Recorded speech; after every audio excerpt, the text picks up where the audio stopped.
J'ai une question pour toi. Est-ce que tu t'es déjà demandé pourquoi le volume d'une sphère, c'est précisément égal à 4 tiers de pi multiplié par le rayon de la sphère au cube?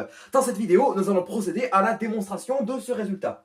En fait, ici, tu vas considérer une sphère, et dans cette sphère, tu vois ici, tu vas considérer ce disque. Et ce qu'on va faire dans cette vidéo, c'est que on va voir la sphère comme un ensemble de disques intérieurs, une infinité de disques pour permettre de former toute la sphère.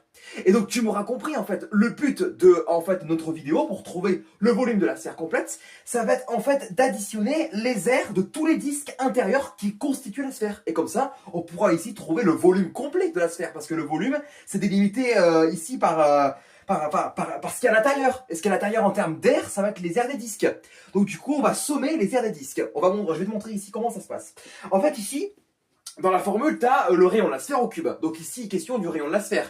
Le rayon de la sphère, c'est celui qui est posé là, tu vois. Il est là. Alors bien évidemment, c'est pas à l'échelle. Le rayon de la sphère, c'est celui-ci, c'est celui-ci, c'est celui-ci, c'est celui-ci, tu vois. Ensuite, ce qu'on va faire, c'est que du coup, au niveau du rayon de la sphère, tu as ce disque-là, qui va contenir ce rayon.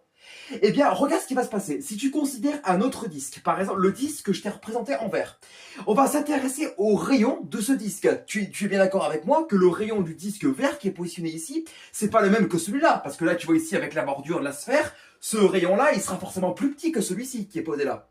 Tu vois. Donc en fait, qu'est-ce qui va se passer? Pour calculer les rayons qui est posé là, pour calculer, hop, le rayon du disque vert. Ce qui va se passer, c'est que si tu appelles en fait la variation qui est posée là, la distance entre ces deux points, que je vais appeler x, et tu vas voir que ça a toute son importance. Si ça, je l'appelle x, tu vois ici.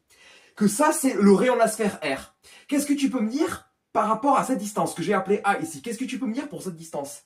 Et ben ça va être quoi? Regarde bien. Le rayon de la sphère, je peux le transposer comme ceci ici, parce que le rayon de la sphère, on peut le transposer tout au long de la sphère comme ça. D'accord, ici il tourne, donc le rayon de la sphère, il va être présent ici, tu vois. C'est la distance qui est là. Donc du coup, on va avoir formation ici d'un triangle rectangle. Ici, tu vas avoir un triangle rectangle. Avec ici, je te rappelle, l'hypoténuse qui vaut le rayon de la sphère. D'après le théorème de Pythagore, on peut affirmer que le rayon de la sphère au carré est égal à x au carré plus a au carré.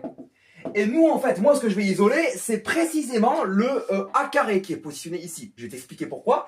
Parce que quand, après, on va additionner, le but, ça va être d'additionner l'ensemble des disques intérieurs. Chaque disque, en fait, on va chercher à exprimer son rayon. Parce que quand on veut calculer l'aire d'un disque, c'est pi fois le rayon du disque au carré qu'on cherche à calculer, tu vois, pour calculer l'aire d'un disque. Donc, il faudra avoir l'aire du disque, en fait, que tu considères, qui sera A ici. Et A, il va s'exprimer en fonction de X que tu vas faire varier.